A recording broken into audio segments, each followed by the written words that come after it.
ગુજરાતભરના તાજા અને સચોટ સમાચાર મેળવવા માટે અમારી રાષ્ટ્રીય સમાચાર ચેનલને સબસ્ક્રાઇબ કરો અને બેલ આઇકન પર ક્લિક કરો।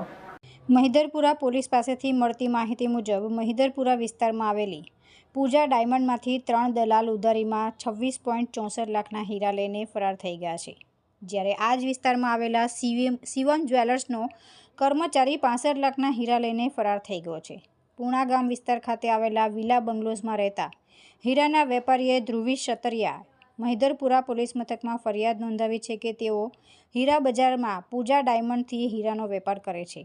આરોપી હીરા દલાલ જીમિત ઓધવજી કુકડિયા તેમની પાસે આવ્યો હતો અને તેમને હીરાની મોટી કંપનીઓની રેફરન્સ આપી આ કંપનીઓ સારી પેઢી હોવાનું જણાવ્યું હતું, જેથી તેઓ તેમની સાથે ધંધો કરવાની તૈયારી બતાવી હતી। તારીખ 2 એપ્રિલ 2024ના રોજ જીમિત કૃપા ડાયમંડના ભાગીદાર જેનિશ ભાદાણી અને હર્ષિત કાકડિયાને તેઓએ 18.27 લાખની કિંમતના 442.50 કેરેટના હીરા 21 દિવસમાં પેમેન્ટ કરવાની શરતે આપ્યા હતા। તારીખ 17 એપ્રિલ 2024ના રોજ દલાલ જીમિતે હીરાના વેપારી વિપુલ કાકડિયાને 8.22 લાખની કિંમતના 104.26 કેરેટના હીરા 21 દિવસમાં પેમેન્ટની શરતે આપ્યા હતા। જોકે પેમેન્ટની શરત હોવા છતાં બંને પાર્ટીએ નાણાં ચૂકવ્યા ન હતા અને હીરાના વેપારી સાથે ઠગાઈ કરી હતી। આ મામલે વેપારી ધ્રુવીશે મહિધરપુરા પોલીસ મથકમાં ફરિયાદ નોંધાવી હતી।